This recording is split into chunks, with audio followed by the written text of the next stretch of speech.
Bills on a 3rd and 7. To the end zone, fighting for it, and then it is picked off in the end zone.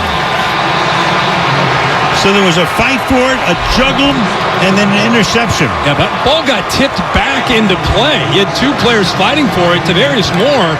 He's the guy with it. Yeah, he's the guy that ends up making the interception. Now, back to the morning roast with Vontae and Shasky. Sammy Womack III. What have I been telling you? Listen, I'm not going to call him a great corner yet. No, well, he's a rookie.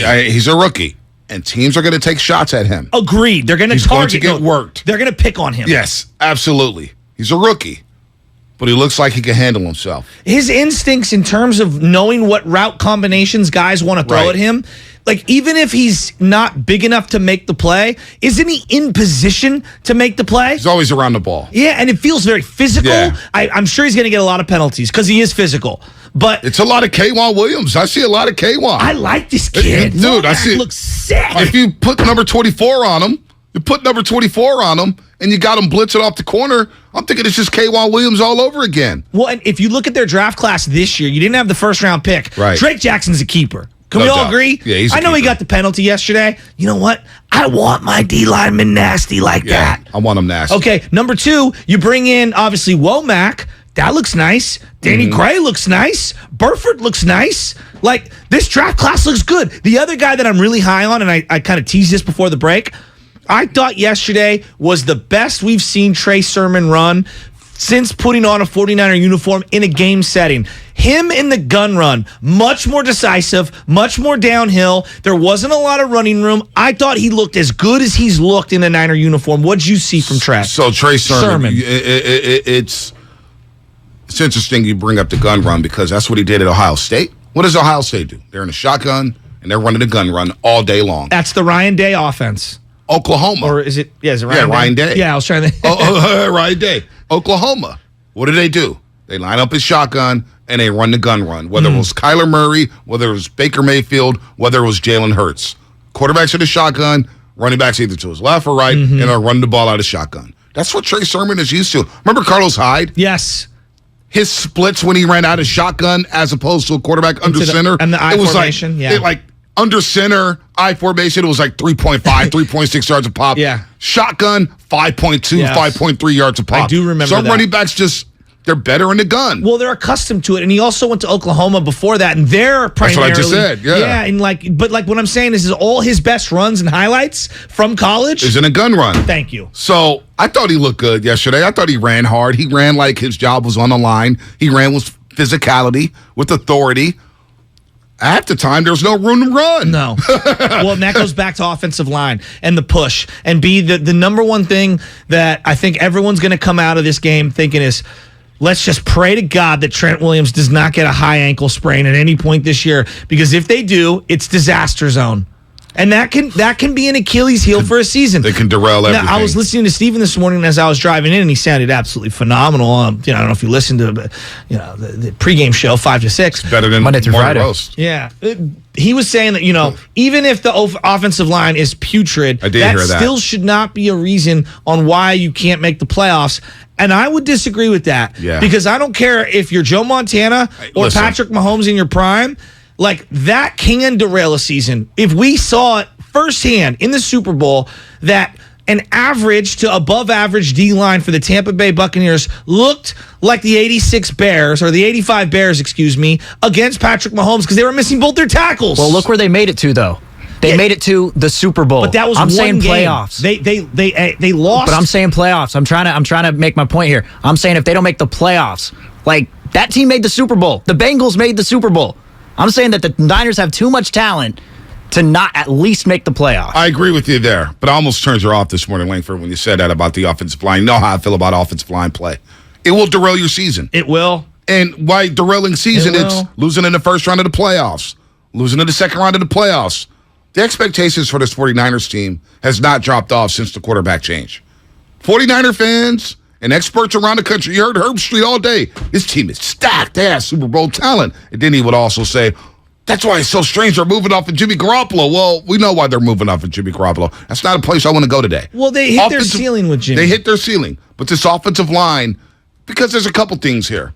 One, it can make you bow out quick in the playoffs. Number one. We all agree there. But number two, But I also think it can derail you from even making the playoff. I believe that. I believe it too. Because your quarterback can get hurt and your whole entire offense can be stymied. And you have a young quarterback. And young quarterbacks get wrecked by That's Sam true. Darnold has That's not true. recovered from the New York Jets. He is still seeing Good point. ghost. RG3, bad offensive line, bad playing surface, got wrecked. Now he's in the ESPN booth. Yeah. Short-lived career. Yeah, you there's know no- what I'm saying? I have no counter to that. So a bad offensive line play can derail a young quarterback, and who knows? I think Trey has the mental makeup to be a really, really good quarterback in this league for a really long time. But you want him holding on to the ball too long? No. You want him throwing quickly? You want him aborting the pocket quickly? Bad offensive line play will do that. Bonte, there was a play last night where he called hike, and he took one step back, and there were three guys in his face, and he just went down. Smartly, he went down. And I'm thinking to myself, oh, my God, how many times is he going to have to do that during the regular season? Yeah, let's hope he doesn't have to do I mean, it if too they're much. in a 3rd and 8 situation, teams are going to rush 4 and still get home all 4 guys. That's not good. By the way, Monday morning is going to be a lot of fun. Monday morning will be a lot of fun at 8:30 a.m. You want to tune into the Morning Roast. Hell, you want to tune in at 6 a.m. But at 8:30 a.m., Jerry Rice, the GOAT, the Hall of Famer, the greatest receiver of all time, hell, maybe the greatest football player of all time, will join the Morning Roast for the first time this season at 8:30 a.m. on Monday. You don't want to miss that. And it's like the thing that alarms me the most, and obviously there's the Jimmy Ward injury, and I'll throw that to the side. Just the offense as a whole, the thing that's the most alarming to me is that you weren't going up against the Pittsburgh defense. That front. You weren't going up against Aaron Donald. Yes. That front. By the way, Aaron Donald throwing helmets again. He's always starting brawls and enjoy practices.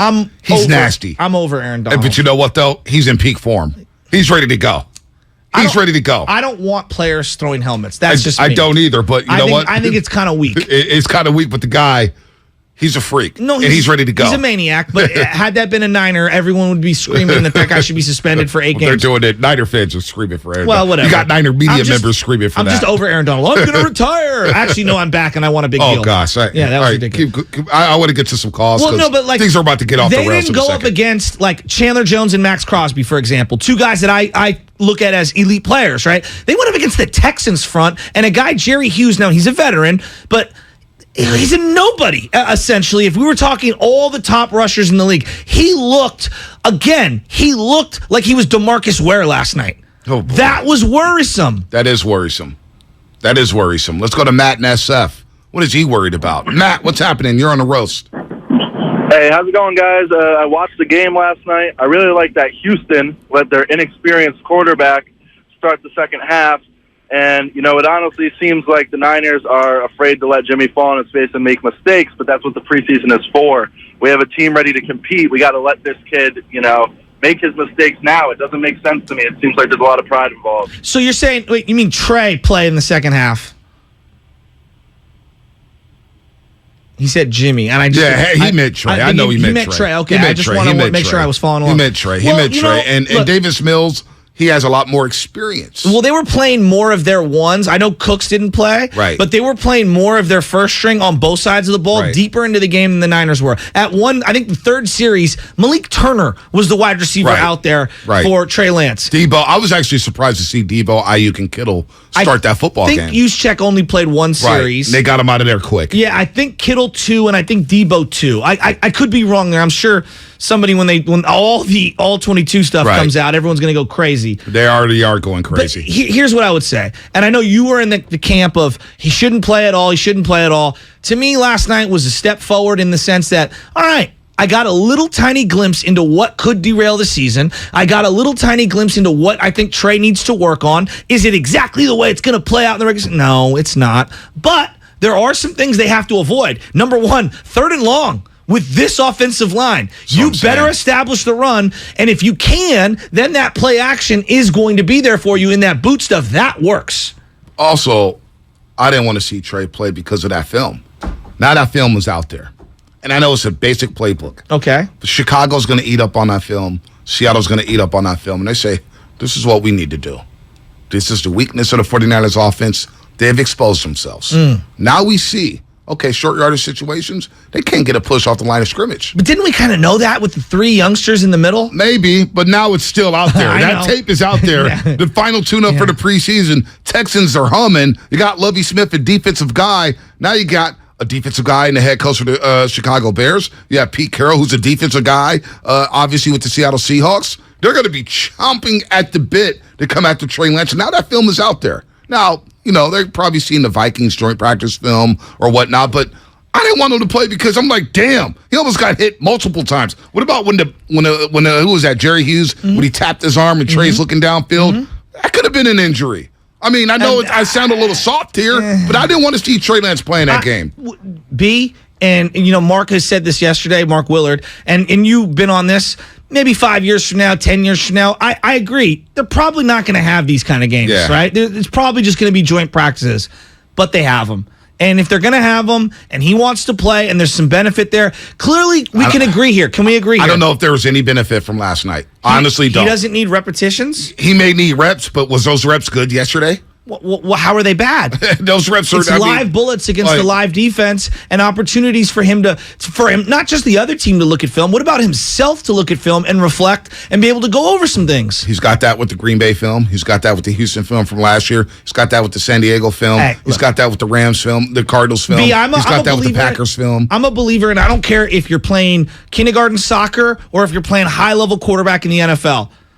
The more opportunities to play cannot be a bad thing unless you're getting hurt. That I agree with you because you don't want to be exposed to injury. But in terms of repetitions and playing, iron sharpens iron. That's just how I live my life. If Trent Williams is not playing, I want to protect my asset in the backfield, number 5, Trey Lance. Like Trent Williams can get hurt this year, and he might have to be subjective to that setting during the regular season. He can, but let me see that happen in the regular season, not in the preseason. Okay.